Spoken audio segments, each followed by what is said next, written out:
Warning: the following podcast contains violent scenes that may be unsettling to some listeners. Listener discretion is advised.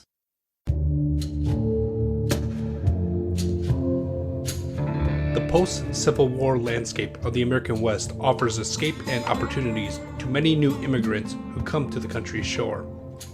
A few of them brave the journey to the camp town of Missouri Crossing, each looking for a new lease on life in the Dakota Territories.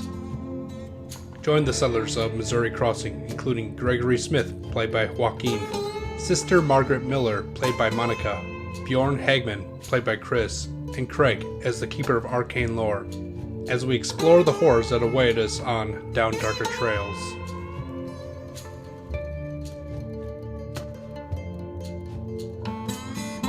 Over the course of the next few hours, a head count is kind of taken in the camp as the conquering heroes return with Mary Smith, who is seemingly fine and no worse for wear. The dog, which she dubbed Ezekiel, kind of limps behind the three of you as you get back into camp. Johan has set up coffee for the morning and is trying to scrounge together some eggs. Sam Baker kind of got the fire down to a cookable level and had returned with some pans and starts to cook up some steak. There's no real talk about where the steak came from and why it's now so plentiful. And everyone is kind of figuring out what you want to do on going forward. There's a few drovers that are missing. There's another couple that were found dead. Another notable death was Brother Thomas, who Father Noss had discovered with his face missing. There was a long look for Brother Michael, who no one could find for a while, but then she was found no worse for wear, snuggled up behind the bell in the wagon and appears to have slept through the whole thing. Samantha Smith is incredibly happy to have her family whole, and most people are counting themselves lucky to survive. There's now talk to the plan that was proposed last night about trying to get moving as quick as possible, but then there's the added complication of now having so many of the party dead that Father Noss insists that Christian burials are provided. All right, as you sit, drink coffee, and enjoy breakfast of steak, eggs, and beans, scene's on you. Listen, I'm not saying we shouldn't respect the dead, but we don't really have time to waste. Agreed. To give every single one a good, proper Christian burial. We have to move on, or else there'll be more burials tomorrow. Agreed. We need to move. I don't care. I look at Sister Miller. That now is not the time for religious formalities. Listen, I saw it happen a few times. You know, why don't we just put the bodies together and we light a fire for them? We put the bodies in the fire. We can consecrate. Make sure to have make sure to honor site with a marker. Make sure the ashes are properly buried and stuff. But we just cannot. We should not linger too long. How about this, Sister Miller? You go talk to Father Tom. I'll go talk to Mr. Freeman. See if we can get them to change their mind. This isn't safe, especially with the cattle. I mean, most of the cattle being butchered. There's no point in us sitting out here being at risk even more. Margaret, do you even share these same views of Bjorn and Gregory, or are you on the side of Father Noss for this one? She's definitely on the side of Father Noss for this one, especially because she feels this is all somehow her fault. And while she understands that if they stay another night, something else could happen, she's trying to ignore that and think, well, what are the odds that it would happen twice? And if you don't give these souls these bodies a proper Christian burials, their souls won't get to heaven. And then that's another thing that is going to be her fault. But she doesn't tell Mr. Hagman this or Mr. Smith. She just nods. But when she eventually does talk to Father Noss, which she has been avoiding him like the plague, when eventually she does go to speak to him, she's going to take his side. So Bjorn and Gregory kind of asked you to talk to him. Would you want to just have that conversation now? Sure. You find him kind of by the missionary wagon. He's feeding some steak to Sister Michael, who is now doing quite a bit better now that she's had a couple regular meals in her, and she's actually sitting up in the wagon at this point. Ah, Sister Margaret, so good to see you. Come here, my child.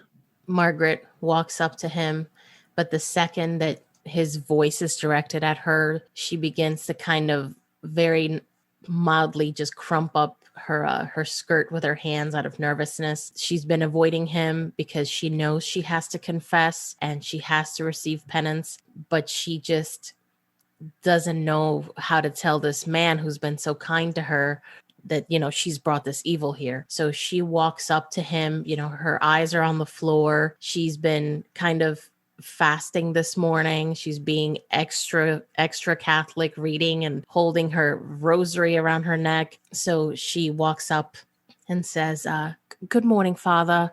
I'm here on the behest of Mr. Smith and Mr. Hugman. They've asked me to speak to you about the fallen. They believe that if we stay here another night to give these bodies the proper burial that they deserve, then we're putting the rest of the camp at risk of whatever it was that struck that strange animal. So they are of the mindset that perhaps it would be in our best interest to just make a mass grave of sorts and set the remains on fire and bless them. And that would be a way for us to at least move forward while still giving them a proper burial, at least in their mind. They just wanted me to come here and let you know. They're speaking to Mr. Friedman, and well, that's all. That's all. That's the only reason I'm here. I see. And what are your thoughts on the matter? She crumples her skirts a little more, and she nods very feebly. Well, obviously, I would want to do the right thing. I do feel that these people deserve a proper Christian burial.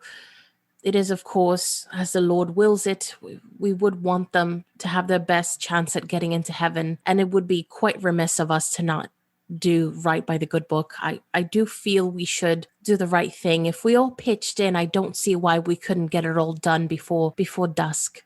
He nods and sets the pewter tin that he was feeding Sister Michael off of down on the floor of the wagon, and kind of like sits up and gets off the wagon. And it's interesting because like you kind of seen him as like a more feeble old man, but every once in a while he does these like surprisingly like bursts of youthful strength that like makes you like wonder like how much of a robust young man he might have been at one point, and you kind of forget the age difference between you. And he's like striding over towards you now and says, I do believe you're right, though, sister. If we all pitch in, it couldn't take that much longer. And besides, with the bodies of all these mutilated cattle along, it's bound to draw something even worse, which I confess is a argument for leaving. But if we don't take care of the bodies and get them released further down, then I am of the firm belief that their immortal souls will be in peril, where come time of the resurrection, they will not have bodies to ascend to heaven with. I agree, Father. I just know that it would be remiss of us to keep moving, but at the same time, we have to really move swiftly. Otherwise, we're putting everyone else in danger, including the children. I agree. Come, let's see if we can come to some reasonable conclusion about this. Yes, Father, as you say. And Bjorn and Gregory, you kind of brought this up to Russ, who is of the mind that it's probably safer to get out of here. However, he goes back and forth about being distanced about his like financial ruin, and kind of like has the desire he expresses to not just cut his losses, but see if he can like at least recover some of the meat that was spent, if it's any good. So Russ Freeman seems to be in favor of staying at least a little bit to, butcher some cattle and get it salted. I can see that want to make Jorn happy, because I feel like this is the second time that Russ Freeman has shown people's safety second to his meat profit. So when he says that to Jorn, I take it Greg and I are standing there with him. by the fire, and for a second I just look at the ground. I clench my jaw and I look back up at him and I say, there's got to be a moment, Mr. Freeman, where I would think that the human lives here are more important than your meat. This is the second time that you show me that's not the case. He kind of looks at you very angrily and says, Hagman, I brought you on to work for me, and this is the second time that you're showing insubordination to me. Oh, are we in the military now? And I gently put my hand on the pistol for a second. As you see, seeing this commotion, Gregory will put a hand on Bjorn's shoulder, just sort of like trying to calm him down. Listen, Mr. Freeman, I am not in any conscript military of yours. You pay me to watch cattle. You don't pay me to risk people's lives. When does your conscience start playing a part in all this? When are you going to start thinking, what if this happens again? What if his daughter can't be found again this time? Will you be able to live with that? He looks incredibly angry now at this point, and he says, look here, I was the first one to go out with him to find his daughter. Don't tell me who I do and do not care about. I was the first one who saw what happened here. It almost took my life. So at that point, Gregory will just start trying to push Bjorn away, just trying to just get him to walk away from Freeman. Gregory, you kind of feel like you're getting into the middle of like two men who are kind of doing the puffy chest thing, yes, trying exactly. to establish dominance. But he's bigger than both of us combined, probably. Well, not combined, he's You're definitely bigger than both of you. So he's definitely I feel like he breaks it up somewhat. Would you like to make a roll to see how well you do so? And okay, sure, yes. You want to do intimidation, or do you want to do some sort of fast talk? Would be another one. It would have to be intimidation, just because that's the best one I have. Yeah, and you're kind of using your physical mass to get between the two and establish that you're the dominant person here. Yeah, please work. Nope, 86 out of 15.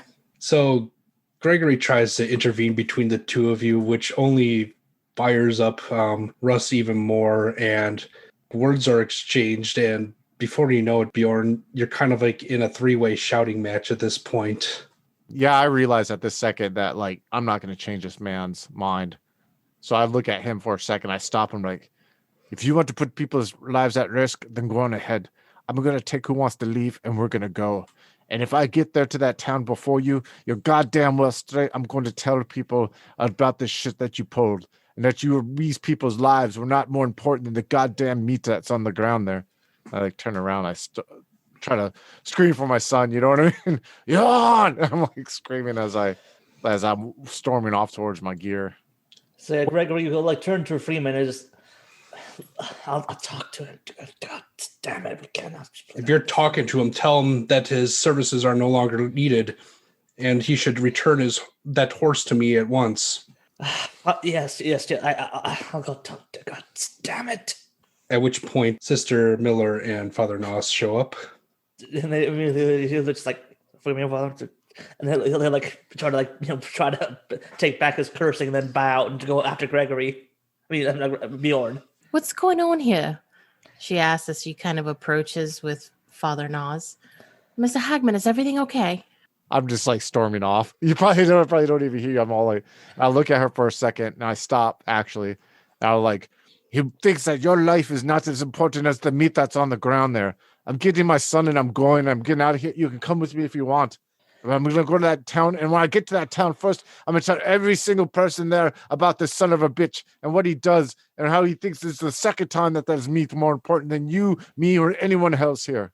And as for Gregory, he'll look after and says, "Oh, he's riled up. I'll try to talk him down, and he's trying to leave. We cannot split up at this point. We need safety in numbers. So, look, so you talk to Father. Just try to talk to Freeman. Maybe see if you can talk him out of, because we need to leave as soon as possible. I'll try to calm him down so he doesn't try to just storm off. But yes, just talk to them, please. We cannot stay. It's not safe. There are things watching us." And then he'll go after Bjorn.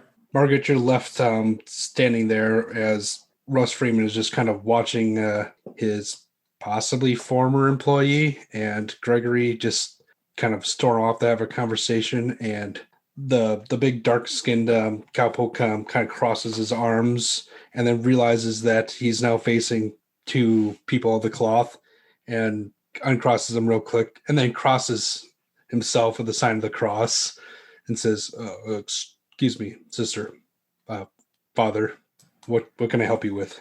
Margaret is going to look at him, and she's trying really hard to not be angry, but she already has a low opinion of him since, she let them starve.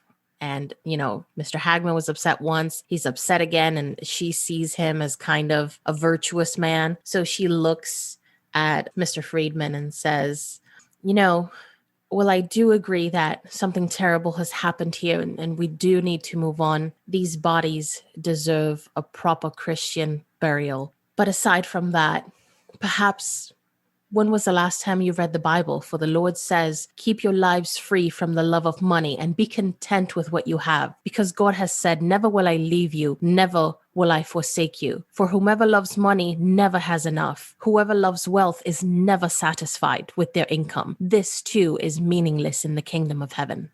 Well, sister, I may not have your fancy book learning, but I do know money, and it'd be great if I could just forget all about that, but it seems your people won't let me. Let me tell you what it costs for my freedom and for the freedom of all those people that the country still does not trust unless they could provide some sort of like menial service. I spent a couple $100 in provisions for this alone. Several horses, $100 a piece. I'm waiving my fee and acting as my own trail boss, and Baker over there can't cook for shit, so I'm saving money there. $90 a piece for each of my cow hands. Who knows how many are still alive after all this? $8 a piece for each of those cows, and he's indicating the fields in the distance. I'm already ruined. Why is everyone so quick to blame me when I just trying to eke out whatever living I can, when I have to uproot my entire life out of Texas and travel half the continent away in order to be left alone and live in peace, be my own man? You speak like it's so easy to just forgive money and act so virtuous, and it's coming from people who have never went hungry a day, never been whipped to the bone. I ask you, sister, just look inside yourself. Look inside the hearts of all you white folk over there who I brought with me on this, and tell me who's thinking of whom here. I understand that you need to make a living. We all need to eat. We all need to sleep, and we all need to have a place where we can rest our head at night. But I beseech you to look around. There are children here. Children, for goodness sakes. They are suffering as much as we are. And while you cry about your cattle, Mr. Hagman's been attacked. Mr. Gregory Smith has been attacked. We don't know what's out there. And the longer we linger for money, for cattle, for meat, it could be you. It could be you in that field tonight. It could be any of us. Does that not matter to you? Do you think your money's going to save you then when this beast attacks again? When Mr. Hagman's not around? When we don't have enough ammunition? When no one is here to save you? Will your precious coin save you from this murderous animal? That sounds like either a persuade or fast talk roll. No, I got a 90 out of 30. I did not persuade anyone. Record scratch. Would you like to push the roll, or are you fine just failing it? I can't push it. It's like 60. No, there's no way I can push that. I think I'm okay with just failing it. I am, after all, a woman in the 1700s. Oh, ouch. Yeah, that is a good point. You notice that Russ just doesn't have it in him to continue this conversation. So he kind of turns to Father Noss and says, Father, I'm going to take the time I need to recover as much as I can. I sincerely hope that you and the rest decide to stay and help, for things would be much faster if you do. And believe me when I say that it is my intention to see a good Christian burial for each of my fellow drovers. I'm going to take the time it needs to do that and assume the risk myself. I would be happy for any assistance, but for those who do not see the point in staying with this wagon train any longer, they are free men and can do as they will. And the father kind of nods at that, and the scene kind of like dissolves as Gregory and Bjorn are having a conversation a little further away. I get it. I know we can't stay, but going off on your own is not the solution. What are the other options? What do you sit here as a man? He scrapes the meat off the ground. Just, Your children and my children. I know, but here's the thing: the more people there are, the safer everyone else will be. There's safety in numbers. That's why you don't just see animals, running around in the cities. They run from men. If we just go off by ourselves, it'll be so much easier for those things. If there's more of those things to pick us off, then we need to. If I stay, then we need to be guards tonight. yes, that's very simple. But I have no job now. I lost my job. Look, I'll after this is a week, I'll try to talk to Mr. Freeman's if I can talk to him. You come with me. No. You've done enough talking, okay? I just sit back. I've defended the people. I rode to the Twin Cities and got food and brought it back here because that man would not share his meat with you all. But we have to live with him for 2 days. Longer than that. We're going to but we don't have to rely on him in Bismarck. But we will have to deal with him. Do you want to just spend there like 20 years from now stewing in hate till at one point he gets drunk and shoots you into sleep? We don't need to make more enemies than we already have. You're correct, Gregory. You're correct. I'm sorry. I'm sorry. I'm sorry. I was scared just like you when your daughter was missing. I'm scared for my son. I'm scared for Sister Miller and Father Tom. I'm scared for the whole camp. I'm scared for Freeman, for Christ's sakes. But he won't listen. But I understand. I'll stay. Just good. Now, if you want, I can be willing to try to make some sort of deal with him to get your job back if you still want it. If you're willing to... I need the money. Okay, then I will talk to him. Maybe I can, promise him free horseshoes and free repairs for a few years. Oh, Gregory, you don't got to do that. It's whatever I need to do. I put my hand on his shoulder. Thank you. We will need to rely on each other. Just because we finally make it to the crossing does not mean we necessarily be safe. We need to make sure that nothing can threaten us. Not from outside and not from inside our walls. I nod to him. Are you okay? I haven't slept since I don't know when. After you talk to Freeman, go sleep. I'll check on your wife and your children. I can't. Talk to Sister Miller. She has a good ear. She's listening to me while I talk. Talk to her. Sister Miller, the first Missouri crossing therapist. You see Gregory, he crosses his arms and you see his shoulders pinch at high. Just rise up. Talk to her, Greg. Go talk to Freeman and talk to her. It helps. Trust me, it helped me. I'll try some of this confession. It's not even confession. She just talks to you and listens, and she's a good listener. Okay, fine. I'll talk to the lady preacher or whatever she is. I don't even know anymore. I stick out my hand to him. I shake it. Hey, good job with that Norwegian trail sniffer, huh? I told you they're a good breed. You were right. Give that one some extra scraps tonight. And I smile as I walk off towards where I stay at. Kind of wondering if all the cow folk are going to be looking at me like I'm pariah now. So, Gregory, when you get back, the first individual that you encounter is Father Nas, who has taken up a spade and says to you, I hope you don't mind, Mr. Smith, but I'm going to borrow this. It's fine. I would be very grateful for your help, as I'm sure with the souls of those we lost. You see Gregory sort of bite at his lip for a second, then Fine. Then he'll like look for like a spade of his own, just sort of start digging. Just get the. No offense to the dead. It's just I don't want to have to bury anyone else tomorrow night. I understand. And the faster we do this, the faster we can get moving. I know emotions have gone high, but I pray that our journey is nearing its end. Yes, it better. God willing, it. So the two of you are, I mean, you're of different ages, but at one point you're both pretty strapping men. Would you like to make me a strength roll to see what your progress is? Sure. If you want to indeed help him and Yeah, dig I some will. graves. Yeah, just it's just the strength roll. Yes, give me a straight strength roll, unless you have something involved with excavating.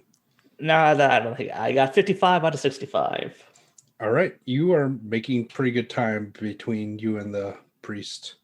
All right, Margaret, what are you getting up to? Obviously, the caravan hasn't left yet, but there's lots of talk of people wanting to leave. You see Gregory and Father Nos are pitching in to dig some graves. Is there anything you would like to do? She would like to probably have a talk with Sister Michael. She feels she has to get something off her chest, but she's not very comfortable doing it with Father Nas at the moment. Right. She's, as far as you know, still in the wagon. Sister Miller is going to approach and get in the wagon, kind of close the curtain, the entry of it, just to make sure they have privacy, and say, "How are you feeling? You look much better." Oh, I am, Sister Margaret. I mean, just I acknowledge my own weakness, but I feel like, thank God, I am doing much better now. It's amazing what few provisions and prayer can do for the body.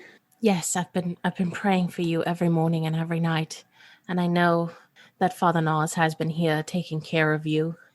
She kind of starts looking a little antsy and looking around to make sure that they have complete privacy. Would it be okay if I spoke with you for a few minutes? I feel I have to confess. Of course, but I could offer whatever guidance I might be able to, but only a priest can absolve you from your sins. I know. I'm not quite ready to talk to him yet. Oh, hon, it's okay. She starts kind of shaking a little bit, and she says, the things that have happened in the camp, the attacks, that animal, the cattle, the people. How much have you been told?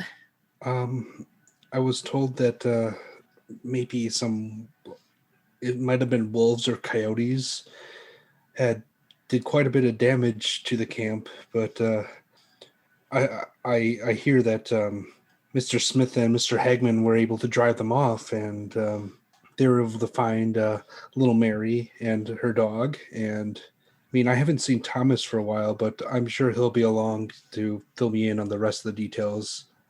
I know he's been just working ever so hard to keep me provisioned here.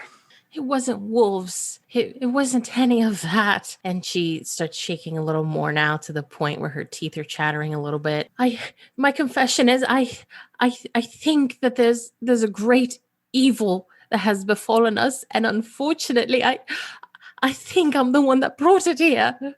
Oh, Margaret, that can't be so. There's nothing you could have done to bring evil here. It was just like, no, I have.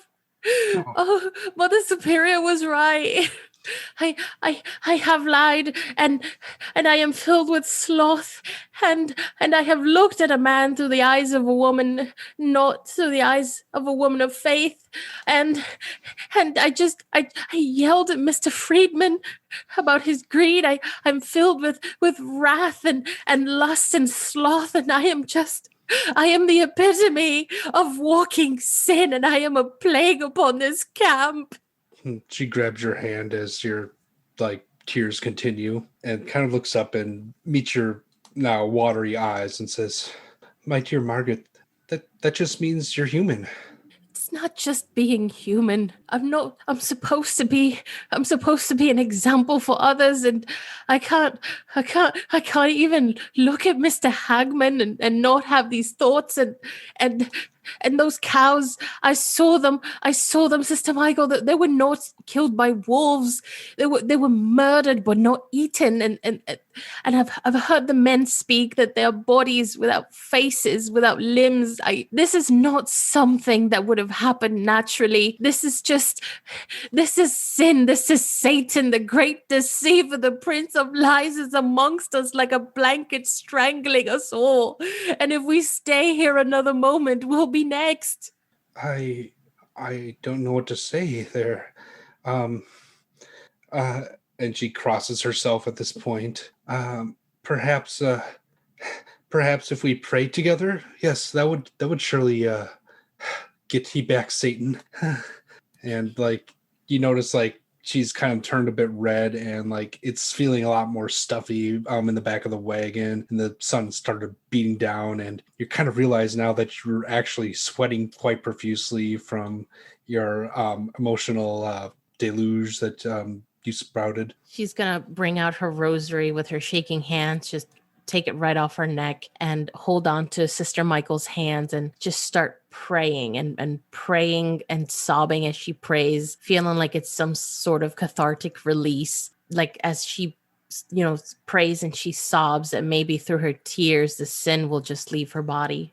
And the camera kind of pans out from the two of you and exits the wagon and zooms out, and you see Gregory and Father Noss digging in the foreground. You see Bjorn kind of just pacing in the background, and just the camera settles on a figure just sitting on, it looks to be like a barrel, just spinning the cylinder on his revolver.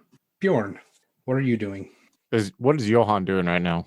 Johan is out with Sam Baker. He had recently emptied a barrel of salt pork, and basically he's taking the barrel and a sharp knife and going around with Sam trying to cut up some cows that have been left out before they start to rot, seeing as though he's assuming he's still employed, so he's going about his duties.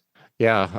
I'm like looking at Gregory digging, and I'm like, well, since I'm fucking here, and I just kind of like head over there feeling bad that, this is going on. And I walk up to the two and I'm like, you got another shovel there, friend?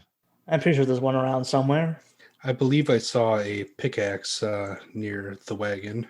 All right. So I'd go take off my shirt and I get the pickaxe and I just start chipping away at the ground, adding to the labor.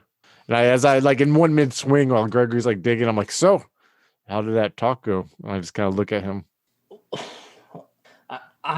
We're doing this first. It's just, it's work to keep the mind occupied, Yeah, I'm not going to have work to keep my wallet occupied if that talk doesn't happen, Gregory. All right. Then he'll like toss his spade towards Bjorn. I'll go talk to him then. I'll catch it. Thank you, friend. And as I like put it in the dirt, and start like digging in the manual labor, feeling kind of bad, but knowing that like, because I'm like, Bjorn's like, well, you can talk to him or I'm going to talk to him, and you don't want me to talk to him. You know what I mean? So it's like. So yeah, Gregory will seek out Mr. Freeman. You saw the direction that he headed out, and you're kind of headed out, and you see the figure just kind of sitting down with his back towards you. And you're approaching him from behind. What are your thoughts right now? Okay, so he definitely during the whole argument with between Bjorn and Freeman, like Gregory, he kind of gets where Freeman's coming from. Like if somebody had just taken all of his blacksmithing tools and just like tossed them out and buried them all across the plains, he'd be concerned, and he'd want to dig them up, because that if he can't have his stuff to fund his business, then he can't feed his family and all that stuff. So he gets the need for making sure that you have something, money to do stuff to make a living with. But at the same time, he's terrified of what happened last night. So he sympathizes with him somewhat, but he is mostly trying to, just make sure that we don't end up killing each other before we even get there or after we get to the crossing. Yeah, and as you're thinking this, you're kind of coming up on Russ. He's sitting on, looks to be like a log or a barrel or something, and you're hearing some sort of metallic clicking going on. Look, Freeman, okay, so I'm here to politely discuss you not firing Bjorn. He hasn't said anything yet. His back is still towards you, but the clicking kind of slows. So, look, I get that you want to have something to sustain yourself and your workers when we finally get to our destination. I get it. Bjorn, he's he left his home in Europe to come here. I guess for him it's easier just to drop everything and just head out into just leave with nothing. But we can't afford to be fighting amongst ourselves like this. Not when there's things out there that will kill us. So if it wouldn't be when we get there and I get my forge set up and running again, I'll give you free repairs on any horseshoes, any bits of harnesses. I'll do it to give you a disc, give them free for a year. There's a big sigh coming from Russ, and he kind of turns around and pivots, and you see that he's been playing with a cylinder on his revolver and says, "Mr. Smith, I don't need your charity. I'm not trying to give you charity. I'm trying to bargain for my friend's employment. And in bargaining, you give something to get something. So if you don't want what would you want then in exchange?" I'm not going to throw Bjorn Hagman and his son out. I'm not going to do that. I like to think I'm a good person, and I'm trying my best to look out for the members of this train, however small it may be now. But damn, it's real hard. It's real hard. And I mean, the missionaries, you're welcome to stay, obviously, but we were going to stay. Of course, we're going to. I'm grateful for that. I mean, you boys, you got grit. I could say that. I mean, you did face down what was out there, and you came out alive, which is more than I could say for myself or some of my men. But I mean, even if we do make this out, even if I do keep Hagman on and his son, I can't afford to pay him now. Look. And you look out across the fields and see just like the devastation that was wreaked on the herd. There's only like a couple amongst the several hundred bodies that are out there, and it's probably dawning on you that like any payment meant for the cowboys was probably going to be after sale of their livestock. And I will say, after you're just really just seeing just how much of the herd was lost, even Greg was just going, Jesus Christ Almighty. I mean, I'd be surprised if there was 100 of them left. They're all scattered into the four winds by now. Well, I'm searching for something to say that won't just tear you down even more, but if I'm being honest with you, that's hard. You have lost a lot, my friend. Yes, there's a lot of senseless waste and just wanton destruction, and what I wouldn't give to just take a few cows from here and bring them back with some machine or something out of one of those novels and just kill them a few days earlier. Do you know what I mean? I think I see. Just all this waste, all this torment that we've been put through. Is this how it's supposed to be? I thought West was the land of opportunity. Well, opportunity certainly hit us, just wasn't a good opportunity. If I'm being honest with you, I'm worried too that even if we do make it that whatever devastated the herd here will follow us to the crossing. I don't know how to describe the thing I saw. I've never seen any animal like it before. It was too dark to really see it, and I brought my family out here, and now I was so worried about Mary last night, and now it's because we're still out here. We can't just go back. We're here. We have to stay here if you want to make a living off this.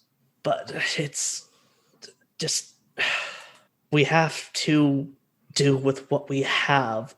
We have no other option. It's either just pick up whatever we have left or just stop. You're right. We have to pick up. We have to keep moving. All right. Why don't you go tell Hagman that take the night to corral whatever other herd that we can and leave at first thing. That'll give that priest time to bury the folk, and hopefully we can stand guard tonight against whatever might come about.